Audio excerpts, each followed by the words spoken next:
reaction to a Dublin derby win? Obviously over the moon, delighted.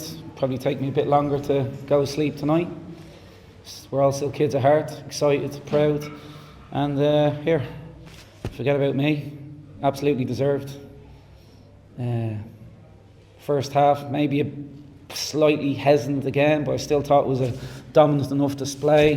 Didn't feel under any threat. And then second half, we just asked for obviously more gears, play higher up the pitch, control counter-attacks. And here it's probably not a nice word, but just to suffocate them. And they did that. And it was the first time probably this season where I looked at them and our guys, our team, and thought, yeah, you're playing like champions. And they did that. That's why they won the game. You touched on it there. He's dominated the ball a lot in the first half, but probably struggled to make any kind of clear-cut opportunities. Was there adjustments made at half-time, or was it just kind of patience shown? Not many here. I could big the staff up and we're doing this and we're doing that. Obviously they set up differently to how we thought they would, so obviously touched on some pressing issues slightly, and outside of that it was just like I said, controlling counter-attacks, dominating the half, phrases that we use a lot, and here I'll obviously watch it back with fresher, calmer eyes. I thought we dominated the half, I was in their half. We lose the ball, there's a clearance, now it's their ball again, we're just up in the game. So little simple things like that. And here, it's the guys, they brought just more gears, and we played our top level. We're a good team. Yeah, Mipo has struggles over the last couple of weeks, but what are your thoughts on his impact off the bench today? Well, like I said to Mipo, on every media outlet so far, when a player doesn't play, the only way to show you how angry you are at me is to go out and affect the game. He did it, Ali did it, John O'Sullivan did it. Forgive me if I'm forgetting anyone else. So yeah, he'll be disappointed. He's still adjusting to life slightly in Ireland. It's a totally different animal to what he's used to. We scored a hell of a big goal tonight. We scored a hell of a big goal against Waterford's President's Cup. So he will be disappointed maybe at times over the first block. He's played a big part. Last one for me, just you spoke about the edge of these Dublin derbies coming into this match. Do you think this match had, especially against Bohs, do you think this match had that? Yeah, if you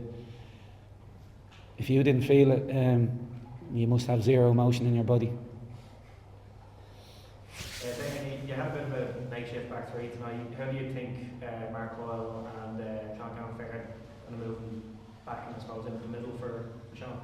Outstanding. To do what Mark Coyle's done over the last few weeks is incredible and shows the calibre of the man on and off the pitch. Didn't bat an eyelid. Yeah, no problem. I'll play anywhere for the team, for you, for the club. He was absolutely outstanding. You forget about Evan as well. It's a back three, it's a back five without the ball. When to jump, when not to jump, winning duels on the side. Played a big part in the goal that we got, the winning goal. So yeah, here I'd single out them two. The other three, Chuck, Cam, Gano. Yeah, they were brilliant. But they should know how to defend. Whereas Coyle or Evan, what they're doing is incredible. Norris as well, he's still quite young, obviously unknown, but have you thought of his, I suppose, adaptation to the league? Do you think he's settled in well so far? Yeah, again, it's totally new. It's all he's really had. We had a short loan at Tranmere, in and out of the team, and then after that, academy football, 18s, 23s. Here, it's a kick about in the park. I can play that over there. So this is a different animal, as I said. He's come over, maybe slowly adjusted to what the hell's going on here first few weeks. But again, he's been absolutely outstanding. Lads love him, great character, and he's bought into life. I love when guys come over from England, English players, Scottish players, and they don't look down their nose at it. They buy into the league. That's why Ellis is back here another year. Kerr's bought into it. Mipo, outstanding. And I had Sam Bohn on the bench there as well. Is he just still that little bit away from coming back into the team? He is, yeah. He hasn't really even trained, so it wasn't to fill a spot here under the pump tonight. We potentially might have thrown him on for 5-10 minutes, but at the same time, here, Gano was back last week. Now we stuck with Coyle, our right side centre back, because he was so good. We have a decision to make next week. Sam, do you put him back in? Because Coyle has been immense. Any more questions from the live section? Just the one from me. Damien, I thought the supports were absolutely superb throughout tonight. Mark Coyle, especially for the Pats game, they played a role in a lot of games last season, getting you guys over the line, is what he said. Do you feel like they played a role tonight? Who said that, sorry? Mark Coyle. Oh, Mark Coyle. It goes both ways. I'm never one for, the fans will get it. You have to give the fans something to cheer about. And I think as the game wore on, we gave them more to cheer about, possibly not in the first half, but the second half, the guys were immense. They were dominant, winning tackles, winning 50-50s. Like I said, just dominating the game. The fans could smell it, so you always have to give the fans something to shout about. So they worked together. They got us over the line, but here the players do as well. Thank you. That's the end of the live section. To the embargo section. Damien, you said there about Mipo just adjusting to life back in Ireland. Has you found that difficult?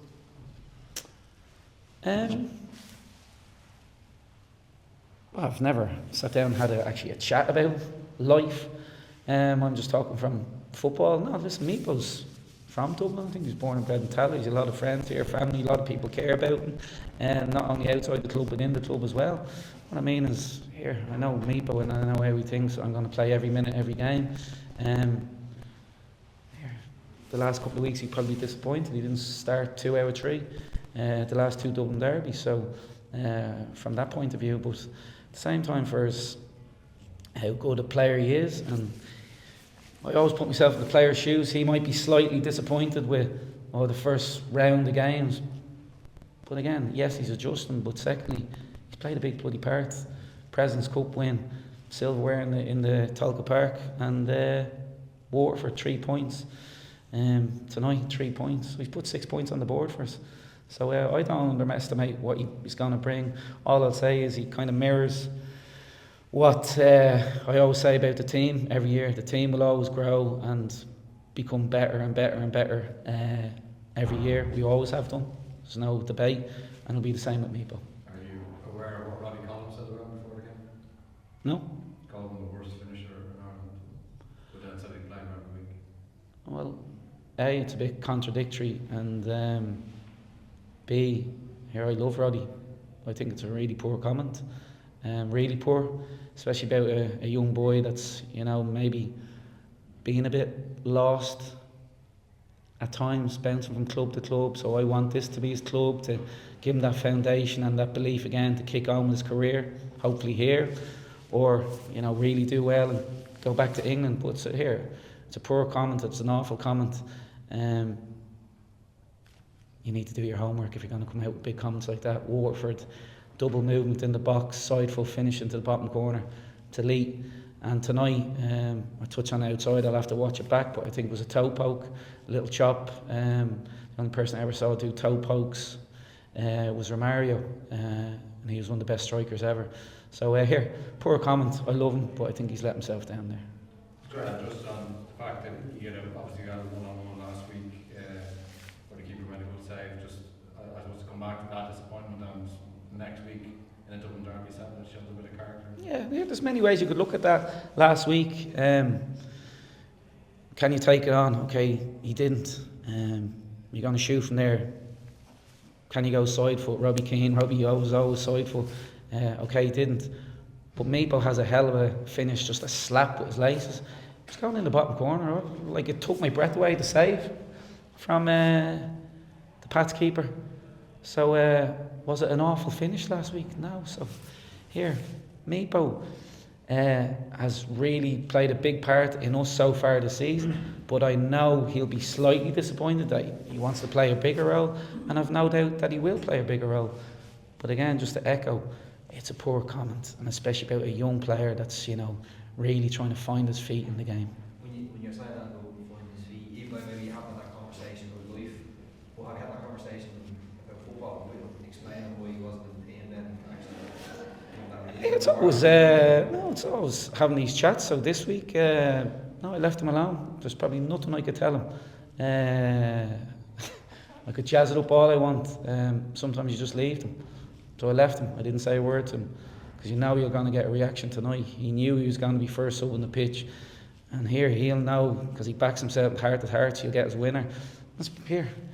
You talk about feeling alive. You'll feel alive tonight, scoring a winner in the Shels Bohs derby. Wow. So, listen, all the guys get airtime, and then as a manager, as a coach, it's up to me when to speak to them and how to speak to them. It's not always constant love. It might be the other way. You mentioned the finish there, the box scene so crowded, but he managed to find a pocket of space, chink back onto his right foot, and it's an incredible finish. Yeah, well, it's finishing the President's Cup. It was a back heel as well. So here, we're answering our own question regarding what was said in the studio. So no, sometimes we have a lot of signs up in the staff room. You know, gripping the bat too tight, maybe slashing at a chance because he wanted so bad. He's a young player, and I will never, ever criticise a player for missing a chance. And B, if anybody ever says anything about any of my players, I'll go for them as well. So, Mipo, the lot of them, they're my boys, and I look after them. Like, he didn't really celebrate. He just looked like there was relief. Like a newfound, I know he scored in Water, he haven't scored here at the President. Did you get a sense from him that he wanted to get that done as strikers do? Yeah, Mipo's all about goal. I love about him, it's just business. He wants goals and assists, and you know, it's having that kind, like I'll say again, he's young and wanting it so bad. Sometimes when you want things so bad, it mightn't actually happen so it's just having that bit of calmness, and we'll help him all we can. He didn't celebrate. He's probably angry. You know, he wants to start. Biggest game of the season, you'd say. Biggest game in Ireland tonight. So there's probably a bit of everything in it. Emotion, relief, F off, duffer, everything. But I've no doubt tonight when he's going to sleep, here, will he sleep? Because he'd be like a young boy. The buzz and the excitement of doing what he did. How do you assess things after the first series of games? It's obviously going to be a different season to last season. Obviously we came out of the traps last season. So as I told the guys yesterday, to win the league this year, you're going to have to win it different. One thing you'll have to do is come out on top of Dublin derbies. Here we did that tonight. Obviously win more games than maybe we did in the first round, but I think it's still a very good start. The two games that maybe let ourselves down, draw the Cork, 2 home games. Here, home or away, we want to win, but 6 points, we got 1. But no, the lads have been brilliant. And again, a line I say every year, we're only going to get better and better. What's the prognosis on Lewis? How long is he out for? Here, Sod's Law, he gets in the team because of injuries, and on Monday, I think, he just a slight wee fracture in his 5th met, I think. So, but it's here. It sounds bad, but it's actually not bad. He's in a boot at the moment, and hopefully be back here certainly before the break, 4 or 5 weeks. So I feel for him because here, sliding doors moment, the door's gone the opposite way. So, but again, the finish, Coyler comes in tonight, a defensive midfielder, and plays middle centre back in a 5-3-2 system. Incredible. Just on how On who? on Markwell, how do you as a coach actually help him like understand that position and what he has to do? The extra work you have to do with him, or is it video stuff as well, or how do you actually? Well, here he was more than likely playing right centre back. Monday he was a right centre back. We got the injury, then he moves into middle. Gano comes in. For me, it's just reps. So how many